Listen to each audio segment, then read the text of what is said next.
U.S. is out of the picture on the SEC side. Yeah. Yeah, it's an interesting question. I think they made some headway with this argument in the hearing, where you take a company like Binance, and Binance said, we have no location in the world, and so if you want to try to get jurisdiction over us, go, good luck, because we don't have a headquarters anywhere in the world. We don't have anywhere we can be sued, and governments just don't like that.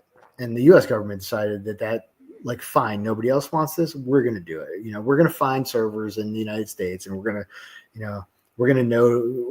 to tie a domestic securities transaction to you, through these servers in the United States, through a U.S. person, who KYC'd through you or whatever, and then we're going to just claim jurisdiction, and good luck. You can't do anything about it. So, but that's so much different than, does Finland actually have a regulatory body that can regulate the issuance of securities if they want to? Yes, they do.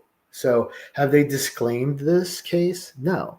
He's living in Finland. He did all this stuff supposedly in Finland. Who's responsible for regulating securities in Finland? That's somewhere in Finland. It's one of the regulatory bodies there. So that's a huge difference between what you saw in Binance and I think one of the reasons why this court said, you have a much harder hill to climb here, because there is a regulatory body that can do the job. And the SEC doesn't get to step on other countries' toes all the time. I mean, they tried to, obviously, but they got reined in a little bit here. Do you think that's where the Interpol stuff came from, where it's like, okay, US SEC, they got them on the security stuff, they're going to do that angle. What can we do in Finland? Oh, maybe he didn't. We're gonna assume he didn't pay some taxes or something, that whatever other stuff they could make up as well. Is it kind of like this? Yeah, but it's weird though, because if you look at it, like, it's almost counter to, if the SEC had a hand in that, which I don't really know, I don't believe. I would find it hard to believe that they actually did, but they would be self-sabotaging, right? Because Finland is saying this sacrifice money is Richard's personal money, and therefore he owes taxes to us on it. Meanwhile, the SEC is saying, hey, wait a minute, this sacrifice money isn't his own personal money, it's project money, and he's basically holding it, because he's got to perform duties to his investors. So if it's not his money, he doesn't owe taxes on it, which is what the SEC's position was. And if Finland's like, oh, it's totally his money, he owes taxes on it, you have two completely diametrically opposed positions there. So I'm not entirely sure that those two bodies would come to some sort of agreement on that, when they're sabotaging each other's positions. Does this dismissal help anything with that too? Does it shift that, or confuse that position, or is there anything?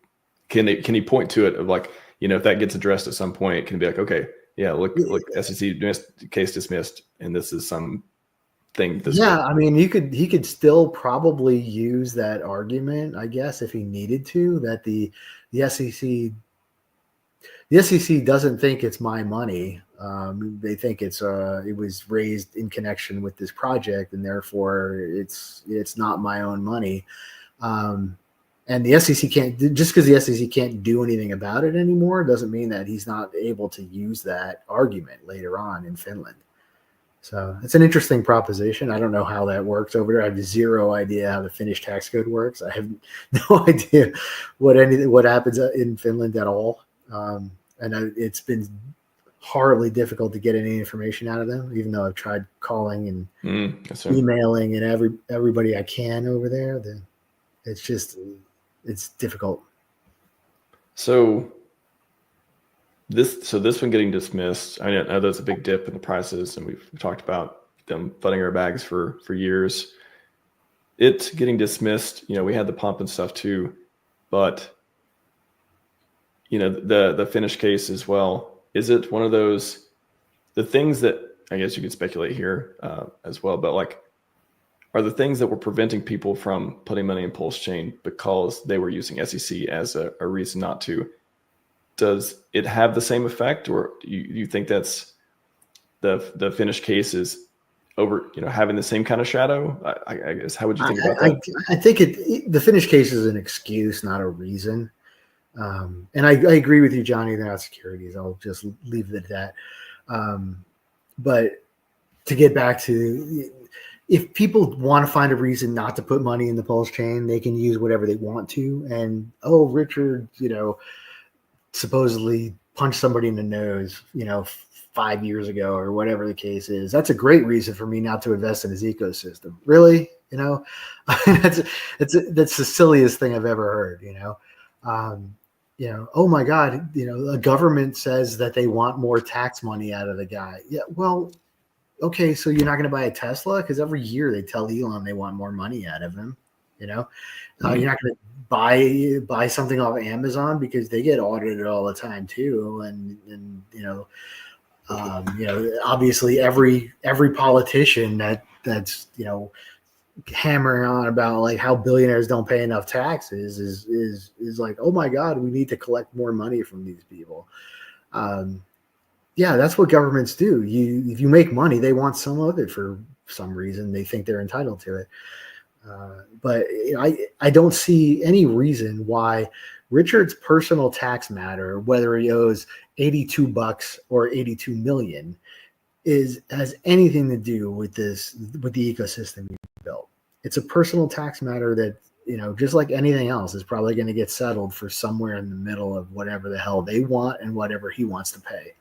So, and a simple assault, are you kidding me, man? Like, how many people get punched in the nose every day? Like, they don't wind up on Interpol. Like, it's ridiculous.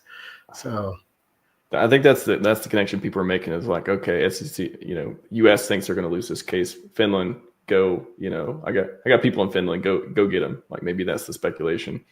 Yeah, I understand that. I just think it's too far of a stretch where I can't connect those dots. Is that claim to death forever? Oh, go ahead. We have our own DOJ, right? We have our own IRS. If they thought it was his personal money, U.S. can tax citizens on global income, right? So what's stopping the IRS from saying that instead of going to Finland and saying, hey, maybe collect money from this guy?